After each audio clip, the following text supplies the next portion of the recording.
Oi, oi, hello and welcome to another GG.CO.UK video, again kindly sponsored by Boyle Sports. We are into a real decent period of the season, and by that I mean most of the festive action has happened. It's about to turn into the new year, so hope you had lovely Christmases and a happy new year coming around the corner. For now, it's a good point to take stock of the Cheltenham Antepost markets. This is installment number 3 of my online Antepost book. I say online in the fact of video diaries. I've done 2 of these up to now. I'm going to talk about a bet that's going in the column this week as well. I don't think it's been published on the website at the time of recording, so this is Monday the 30th of December. Should be out tomorrow the 31st, but I'm doing sort of a road to Cheltenham, but I'm doing an Antepost book through the season, week in, week out, to talk about how things have happened, the performances, and then put up some potential recommendations for the Cheltenham Antepost bets. So I'm going to pull up my screen now, share the odds checker view because it's easier. We can see the markets, and that lets you guys know that the price I'm referring to are correct at the time of recording. Of course, everything can change. And one big change that is going to happen in the next couple of days is William Hill will go non-runner money back from the 1st of January. Lots of other bookmakers may follow suit, but it does make a bit of a difference on the Antepost punting. They will sometimes still do 2 markets. I say still do. They will sometimes do 2 markets where you have the non-runner money back option and you have the outright option. But of course, when the non-runner no bet comes in, you'll see lots of markets that are priced up to a few 100% because not necessarily every horse that's in the market will run. You'll get lots of people crying that this is terrible Antepost prices. This is where all the value's gone. But there are still some nuggets to be had if you can piece apart races and work out who will likely run, and then you can work out the percentage of the book from there. We'll talk about that as the season goes on. We're going to do a few more of these before the Cheltenham Festival comes around. But as for now, I will share the odds checker screen. We'll try and crack on with this as quickly as possible, but of course I want to cover as much as I can because it's been a busy festive period. I'm just going to do the races in day order, chronological order, rather than doing sections. I was toying with doing the hurdlers all together, but we can talk about a few of them. We'll spend some more depth on certain markets that probably deserve them a little bit more. So Supreme Market, I think it's fair to say across the board, the novice hurdles this season, or the novice hurdlers hadn't really been up to too much. Quite a few horses over in Ireland this weekend have run, Romeo Coolio being the most notable one. Picking up the future champions, Novices Hurdle. Now, beat a stablemate, Blue Devassi, who made a mistake, a pretty jarring mistake as well, and then was softly handled in the closing stages. So I think the winning margin maybe potentially flattered him, but I'm definitely being harsh there. Obviously, he comes off the back of a defeat the time before. He's 10-1 joint favourite as it stands because I thought Salvatore Mundi would go for that future champions. He's entered up for the Lord as an ace. Whether he goes there or not, I don't know. Jasmine DeVoe is currently like Antepost favourite for that short-term Antepost, but look, I still have put Salvatore Mundi up as a bet for this race. I still think Salvatore Mundi is the one to go and beat, but I would have liked to have seen him run at Christmas. Mind you, that performance from Romeo Coolio, reasonable effort that was. Probably the best thing we've seen from a novice on that side of the sea this season. We'll see how it stacks up when we come through to March. But look, the market is where it is. Normally, a future champion novices hurdle winner, especially if they'd come in undefeated, which Romeo Coolio hadn't been, they might be sort of definitely single figures across the board, but might be like a short price favourite for this. K Duffy was interesting because he drifted so much in his race. 5-6, I think he was overnight, out 7-2. Won nicely, but still jumps a bit bad and obviously fell first time up, so that's a bit of a worry. Copec de Board, a lot of people have talked about this horse for either this or a Ballymore or a Turner's Novices Hurdle as it is now. I didn't see a lot in that horse to think that was a grade 1 winner in waiting, but was a nice enough performance. That K Duffy race, the horse that was in second behind him, looked like a nice type as well. They're only babies growing up, so they're turning 5 now. So there's a lot of horses that I think will probably be quite good in time, but whether they're ready to be doing top things now, I think it was Cocktail de Vin, wasn't it? It's a bit further down here, 33s. That was over the middle trip as well for those ones. So this probably isn't the race to be talking about them in there. The Form B, which again might be more of a point towards the Turner's Novice Hurdle, Potter's Charm dropped back to the trip. Now, I do think the horse that he ran in front of, the Stuart Edmonds horse, I think that is quite a nice horse. Miami Magic or something, I think he's called. Bad to not know the name of it, but I'm trying to paraphrase and get this done. That was a good effort from that horse, but obviously in the fog, we don't know how the finish was done. I do still just think, though, that Potter's Charm should have been more impressive if he's going to feature as like a grade 1 hurdler at Cheltenham as a novice. So look, still a bit open, I think, in terms of the Supreme. There's still a little bit of racing to be had yet. The Laurels and Ace this weekend may provide some clues in there. I'm just really keen to see Salvatore Mundi out and doing bits. It's fairly open in behind then, but a lot of races look like this before the festive period, and then they've sort of sharpened up a bit, been a bit more clear. So we may need to wait a little bit longer on that one. But as I say, I'm still relatively happy with Salvatore Mundi being the winner of the race, but would have liked to have seen him out. Hopefully we see him this weekend. Right, move on to the Arle Chase, because this one did take a big shake-up. Sergino, people were talking about him being a champion hurdler this season, is now odds on for an Arle after, there's no other way to say it, destroying Ballyburn. Now, look, I'll touch on this multiple times in here, but we'll take it with a pinch of salt. Willie Mullins was potentially under a bit of a cloud over Christmas. Gaelic Warrior got beat off the drifting. Obviously, Ballyburn got beat. But look, 2 miles around a sharp Kempton track on that type of ground was probably going to be quick enough for Ballyburn. Didn't jump the best, did he? And he had to give Sergino £6. So look, I get that Sergino's the age that he is, but he looks an unbeatable Arle prospect, you'd probably say. Madsborough did look quite good, showed a lot of speed off the back of it, and put in one real good jump in there. Would need to improve from what he did. But look, we talk about 5-year-olds not having the best record in this race. We're going to have 2 5-year-olds potentially battling it out. There's not been too many have tried. Fakir Doudries was only like a length and a quarter behind, put the kettle on when he almost won it as a 5-year-old. What I would say about that is he put in an RPR of 166, I think, that day, Fakir Doudries. Sergino just did that on his Chase debut. So look, he will win the Arle as far as I'm concerned. Feel free to crop that as much as you want now. The 10 to 11 about him, and obviously there's 4 to 5, 8 to 11 as the shortest price, looks fair enough. I think a lot of people put these into multis and things like that. I think there will be some competition, but potentially it could just get weaker and weaker behind him. He could go off short, but I don't see Sergino getting beaten in Arle. People are potentially already on, but then I don't know. I'd leave that race alone from a betting perspective now. Like, I wouldn't want to be steaming at the price that he is. There's a lot of water to go under the bridge, but I think he's only going to get shorter. Might be the type of one that if you did have a bigger set than I do, you might want to, I don't think you want to really get stuck in. But there's horses like him and like a Teapu that we'll come on to later that you could probably stick into some small multis, couldn't you, at this stage? But yeah, good to see that race is sort of tightened up a bit, though. It's nice to have a real nice prospect going into those races, and it's nice for it to be a British one too. Then we come on to the Champion Hurdle. Of course, another race that was completely shook up. And I say completely shook up. It's shook up in the fact that Lossiemouth was overturned by Constitution Hill. She does look better at the middle trip. What she did to Teapu was at the middle trip. She travelled in there. Again, probably quick enough round Kempton, even though Willie Mullins thought it would suit. And again, the cloud potentially over the Willie Mullins horses. But Constitution Hill, Lossiemouth, and probably even Burdett Road, they all ran relatively about where you'd expect them to be. But it was a below par Lossiemouth probably in terms of performance, and a below par Constitution Hill potentially on performance, but it was still good enough for him to slam her. He's only going to get better, and she'd had a run. He hasn't. It was his optimum trip, yes, but it was his first run for 365 days. He's had a real serious health issue, and then a more recent scare as well. 8 to 11 about him looks fine. He's obviously got to get there. There's a bit more of a risk, I suppose, with him than a Sergino, but any horse is potentially frail and might not make it there. The big sort of spanner that got thrown in the works was Brighter Days Ahead, because the performance she put in beating State Man would scream out in a typical year. You got to have a crack at a Champion Hurdle. And it's still painful to talk about, but how does she get beat in that Mare's Novice? Now, I think what will happen is they'll probably be more in favour of going for the Mare's Hurdle, because it arguably could be an easier race than taking on Constitution Hill, and they'll still want to prove that she can be effective around Cheltenham.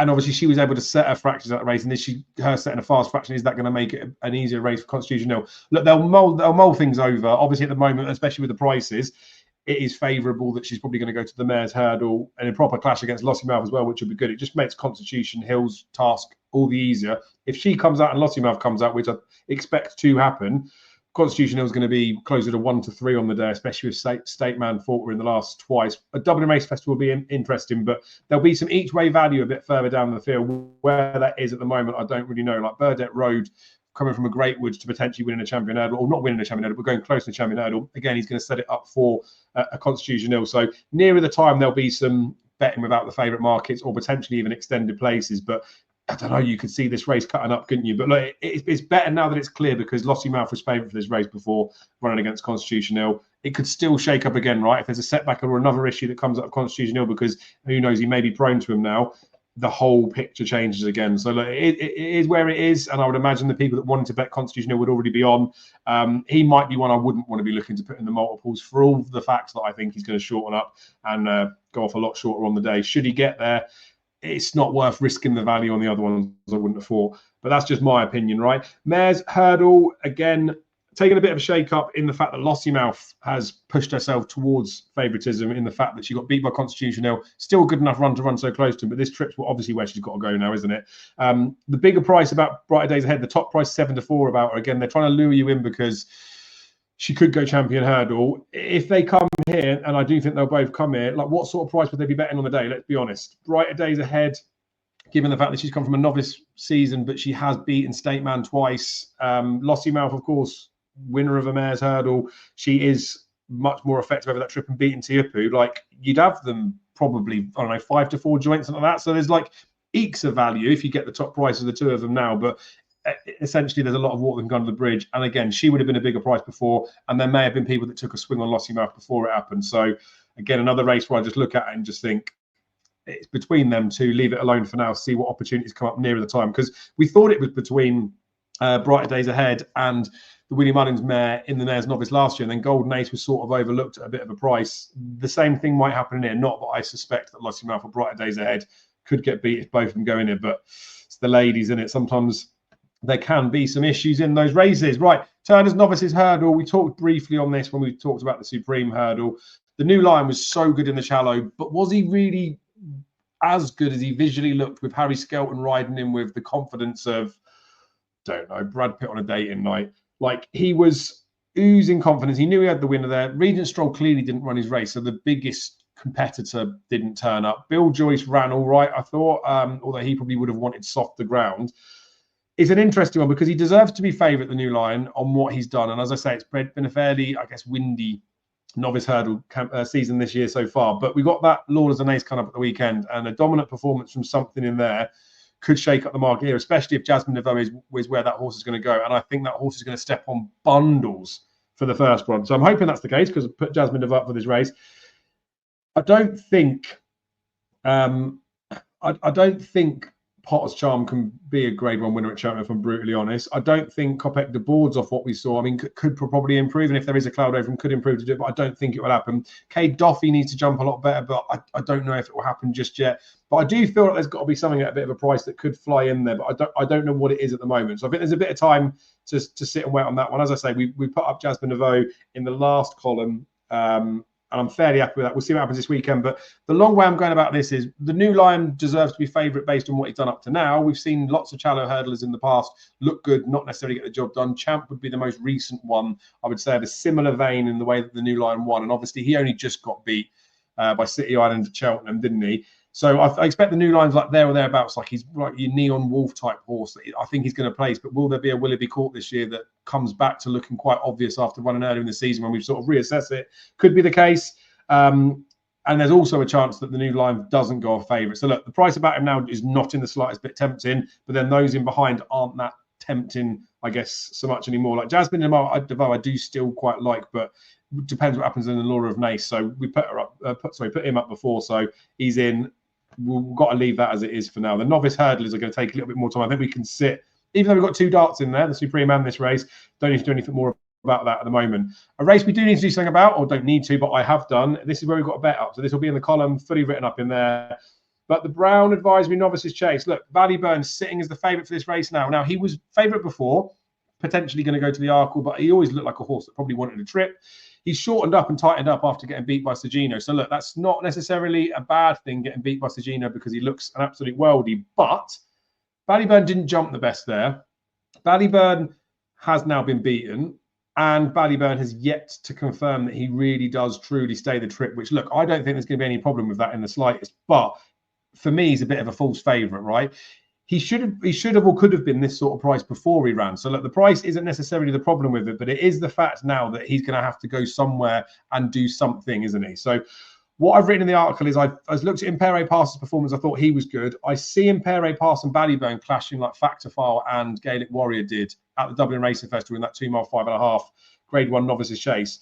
Dancing City's another horse for the Willie Mullins that could go there. Masborough, I'm sure, will be going to the Arkle. But look, there's potential for the Willie Mullins strings to sort themselves out. Impere Pass does look a real good horse, but I feel like both Ballyburn and Impere Pass would have been sort of Turner's types for the 2.5 miler if it was still there. So you can't just force a horse to stay and make him stay, can you? But look, what I'm saying is I think Ballyburn's probably short enough. Jukebox Man was good in that Feltham. They did go really slow and it was a bit of a sprint. But look, first time going right-handed, his 2 Chase debuts.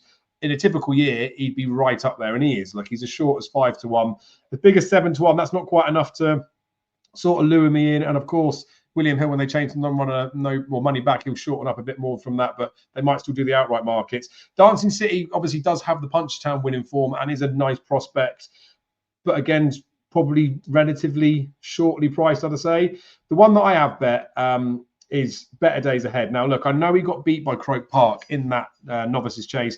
In the fall, we couldn't find too much about it, could be, but they got racing a long way from home, and I was impressed with how Better Days Ahead sort of latched on. He has been keen in the past over further. That was when he ran at Punchestown, but Slam Slade still. I know Slam Slade still got beat by Lecky Watson after, but there's form lines between Better Days Ahead and Lecky Watson from Punchestown last year, which confirms the margins that are in there sort of stand up. He was well on top after the line in this race against Croke Park, and Danny Gilligan gave him a good ride, but as they came into the rail, had to switch hands with the whip and couldn't properly ride out the finish. And I'm not saying that definitely would have made a difference to the result, but could have done. And had he have got his head in front, I don't think he'd have been top price 16-1. I think he would have been a general sort of 12-1-ish poke. Now look, he only got an RPR of 152 in there. Again, it's in the fog. I don't trust that those figures are going to be spot on because we don't know what happened in the midst in between. In the midst, I said, rather than the mist. But you look back at this horse, he won a Martin Pipe and he won it well. Now, you can forget a lot of his hurdles form last season because they planned for him to go to that race. You go back quite a few years and you look at like a Don Poli, you look at Seday Champs, the type of horse that goes and wins a Martin Pipe and then goes and wins a Brown Advisory or then RSAs after. You look at Galopin de Champs, he would have won whatever after you won a Martin Pipe. I just think that Better Days Ahead looked like a horse that would definitely reverse the form of Croke Park in Cheltenham. Croke Park went off the boil a little bit, didn't he, when it came to the spring last season? And that wouldn't have been by design. Like I say, the middle ground for Better Days Ahead for the Martin Pipe, you would say was by design to keep his mark where it should be. He's got the proven form at Cheltenham. We clearly stays, jumps lovely, does jump a little bit to his left, but that's not a problem going the way around it he's going to go. I think 16-1 about him top price looks generous, which is why I put him up on the column. So if that's published at the moment, you can click a link in the description to read it. If it's not published yet, I mean, I'll put a link in the description, but if it's not there when you look on the video, it's not quite up yet, but you better find it on the website. So I see that as that. Look, it's a bit deep in behind, isn't it? Like Croke Park, probably people who think I'm being a bit harsh to him, but he didn't quite scale the heights as a hurdler last year. Maybe they sorted the issues out, but it's a bit of a red flag about what he did in the latter stage of the season. And I think Better Days Ahead would beat him next time they turned up, especially if Jack Kennedy was fit. And Jack Kennedy was on Better Days Ahead. No disrespect to Danny Gilligan, but Jack Kennedy's the boss, isn't he? Django Bay's good, but we've got to prove that he stays further. Again, he'd be another horse I would say is more of a sort of Turner's prospect. And I talk about Lecky Watson. The form's already there that Better Days Ahead's a better horse than him. I still think that stands up. 25-1 about him isn't exactly horrendous, but I do think the Better Days Ahead is better, and I think the 16-1 about him just looks quite nice. So that's what's gone up in the column this week. I think now is the time to strike on that one. I'm sure there'll be plenty of people that have got different views on that one. That looks a race that is very, I guess, opinionated, and there'll be multiple choices. But look at 16-1, you can afford to get cover nearer the time if you need to. Right, only on to Wednesday. Don't want this video to go too long, but I do like to waffle, don't I? Right, Champion Chase is Gaelic Warrior got beat, but ran, I thought, okay, considering he drifted so weak, and they said that he'd come on for the run. Marine National was actually the one that I thought ran eye-catchingly because Solness and Gaelic Warrior were both on the outside throughout. Everything was on the inside, like Blue Law was up there at one point, Founder 50 was up there at one point, Dino Blue was up there right till the end, and then she just gassed out of it. She looks like she's got some sort of wind issue. But I just mean Marine National was the only one of the horses from the inner that actually sort of stayed in there. Now, he's had a bit of a wind issue, but ground looks to be key with him, and I think the better ground was why he ran well. He wouldn't be a million miles off running a big race in a Champion Chase, but I wouldn't want to take the 20s or 16s about him because if the ground turned up soft, I'd say he's a million. So I'd leave him on the back burners from nearer the time. Energumene, I don't think can win after that hilly way. I don't think the form of that's going to stack up getting all that way. John Bond still sets the standard, right? But it's going to be, it's not even a mad one. I think a lot of other people are on the similar thought, but I thought Banbridge giving Energumene £10 was like a Champion Chase type effort in that hilly way. I'd have bet him to win that Solness race at Christmas, the Paddy Power Chase race. But obviously they supplemented that Solness knowing that Banbridge was going to go and run well in the King George, and obviously duly won that. Now, the Ryanair he ran in last year, they just went a crawl. He was too keen and potentially the ground was too soft for him. He, like Marine National, would probably prefer a quicker surface, but I'd love him in a Champion Chase. I think if they went quick on nice ground, it would suit him. 33s about him would never stand up. He'd be 10s or even shorter than that for that race. But obviously options are up in the air and open for him now. He won a King George. So whether Cheltenham's his track, whether he goes there or whatnot, again, time to wait on that one. But we can sit and wait. But he's definitely sort of on my radar. 33s about him would not be anywhere to be seen if they did decide to go champion chase route with him. I think after winning a King George, they deserve to send him somewhere with a bit of pace. So I'd like to see him in that race, but I'm aware that he could be Ryanair or not even bound for Cheltenham at some point. Mayor's Novices Hurdle, that Kensheim for JP and Nicky Henderson. Can't believe the SP of that one, 2-1 was like a bit of a wicked drifter, to be fair. I thought that was a pretty good effort. Like, was only really ridden to do something after the last. The 14s about that horse, I do think looks big. Now, Maureen, we just don't know, but potentially Willie Mullins in that race is going to be fine. Jubilee Alpha jumps today at, I want to say Ludlow Taunton, one of them two, 214, in a listed hurdle today. Won nicely, didn't jump great at the beginning, jumped right after and was quite green and wayward and wobbly and all that sort of stuff. And I don't think Cheltenham's going to suit. But look, at the prices, 12-1 about that one for winning a listed hurdle, you can understand. But 14 about Kensheim looks big. Haven't pulled the trigger on that one yet. I do think she's a nice prospect, though. And the fact that she was weak on that market, I think is a big positive for her chance going in. So look, she's one that was half on the radar. I've gone up in the column this week. I need to just adjust a little bit more on there, but I think Kensheim is the one that I would be leaning towards if you had to ask what I would be betting at this moment in this race. Right, Ryanair Chase, we've touched on Banbridge to an extent. Let's touch on Ante Post as well. Ile Francais, not Ante Post, even though he's in it. So Ile Francais' performance in that King George worried me a bit, because I thought if he goes off like the clappers, lots of people watch the King George big Boxing Day race like they would watch a Gold Cup or a Grand National. If you saw a horse doing that and all the other jockeys in behind not riding to keep up, and then he went and won, you'd think it was fixed. But Banbridge was given a stone's ride by Paul Town and got the better of him. If Ile Francais did that in a Ryanair, they sent him on, it'd be like Alaho-esque. Like, I don't know who's going to catch him, but it would potentially set it up for Banbridge to close. But obviously, if the King George was over a bit shorter, then would Banbridge have got to him? I don't know. So look, he deserves to be where he is in the market. Gaelic Warrior's not going to come here. Factifol could drop back here, but you'd still think he's a Gold Cup horse. They're not going to just change their mind after coming second in the Savills Chase. That would be bizarre.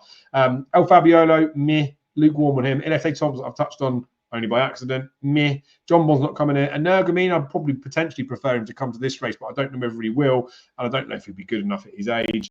So it does start to get a little bit further down, but this is always a race that feels like this. You need to know who's coming here and what might happen and such. So I'd leave this race alone for the time being. Banbridge would obviously be of interest if he did come in.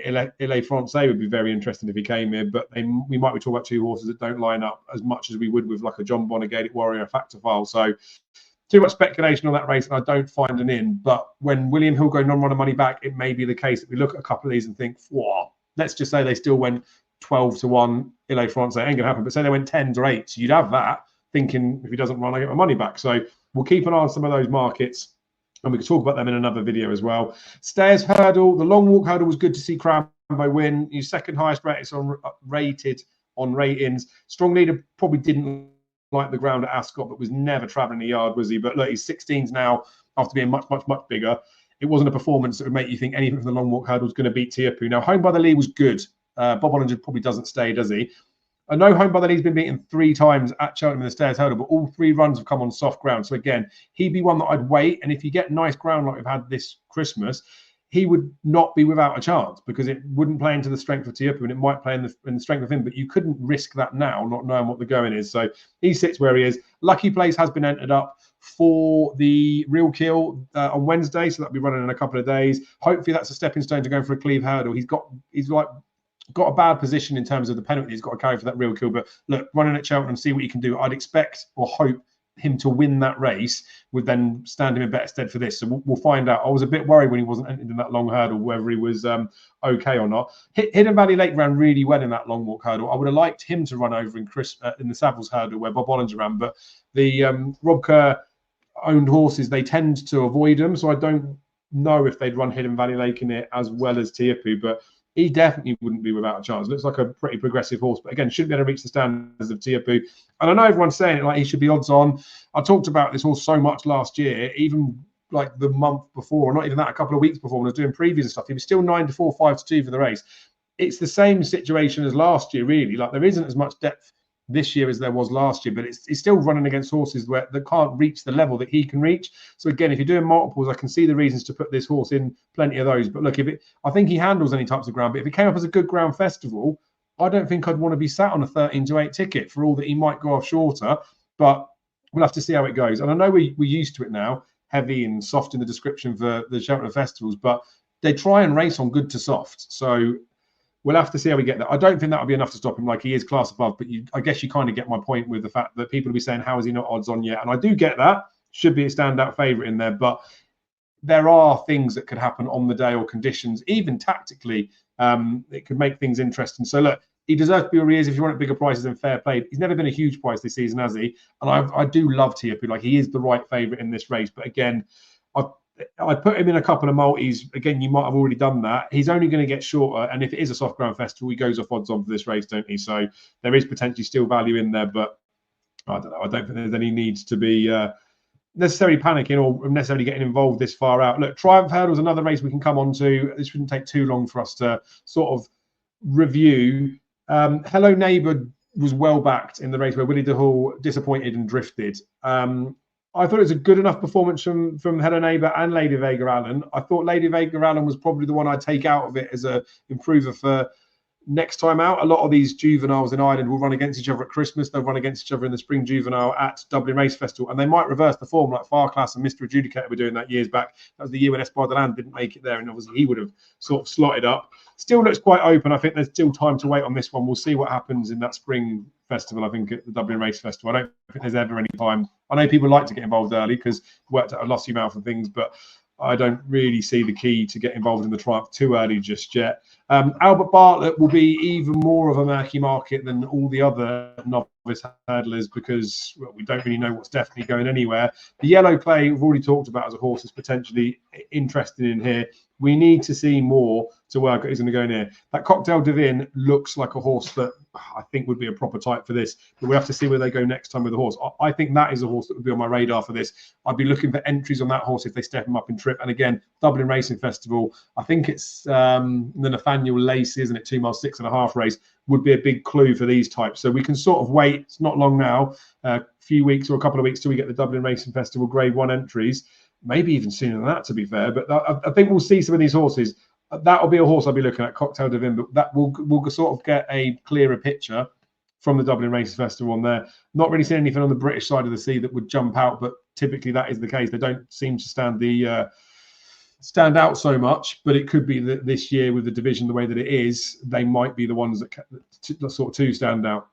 Now, Festival for the Gold Cup. Galopin de Champ right is back to his right place at the market, 64 favourite. The John Durkin always confuses me, I guess is probably the right way to say it, in the fact that we know enough about Galopin de Champ now that every defeat that he's completed in a race, obviously got beat at Cheltenham, every defeat's come at Punchestown. And he was bad in the John Durkin last year, and he was his absolute best in the Savills Chase last year, and then won another Gold Cup. Same's happened this year. Very, very good in that Savills Chase after he wasn't bad in the John Durkin. He ran well in there. Look, Factor File clearly has a load of ability, and yes, Galopin de Champ's only got to have a bit of an off day, and there's enough distance between the two of them that Factor File could reverse that form. But this is the way the pecking order should sit. Galopin de Champ, I hope he goes and wins another Gold Cup, but it's very hard for him to go and do that. Jerry Colomb obviously didn't run in that Savills Chase, which I was slightly disappointed about because I'd like to have seen how he run from a fitness perspective, but I didn't expect him to get to Galopin de Champ because I do think that was prime Galopin de Champ again. He's hopefully going to run in Tremor on New Year's Day. There's a potential chance to go against Monty Star in there, Manana Indo, so we might find out a bit more, but I'd expect Jerry Colomb to win that if he's going to run in that Tremor race, if he does in fact run. I still think he's got a chance, like especially each way turns, but you'll get bigger prices on the day each way. I put him up at the start of this series, so like I'm still happy with him being on there. Look, I'm going to wrap things up there. The Mayor's Chase is the only other races in there. Limerick Lace on New Year's Day is going to run against Allegory de Vassi, probably. Look, deserve to be where they are. We'll see how those two pan out. I put up Impervious for the race last week, which I still think is an okay bet to get on because the trainer's saying that the horse will be out soon and she's all well. So, like, I think she'll shorten. I think she's got a chance to be more progressive and go past those other horses. But we'll see. It'll be good to see Limerick Lace do better than she did at Haydock. And Allegory de Vassi was poor first time up this season on ground that was probably too quick. So I'm going to keep doing these videos as we get closer to Cheltenham. I don't know how many more we'll do. There'll be a link in the description for the Antepost book so you can read my thoughts. You better catch that every single week anyway. There'll be a few more trendy videos coming up. Obviously, we've got Dublin Race Festival, Cheltenham Trials Day, so there's lots of good action to get excited about. And then before we know it, it'll be Cheltenham. It's about 70 days now. It's 10 weeks until the Cheltenham Festival. So enjoy the fact we've had some good festive racing, for the fact that watching replays will be difficult with the fog. Enjoy the fact that we've still got some good racing coming up, especially, like I say, Trials Day and Dublin Race Festival. But we'll have most clues that we need within the next sort of 4, 5, 6 weeks.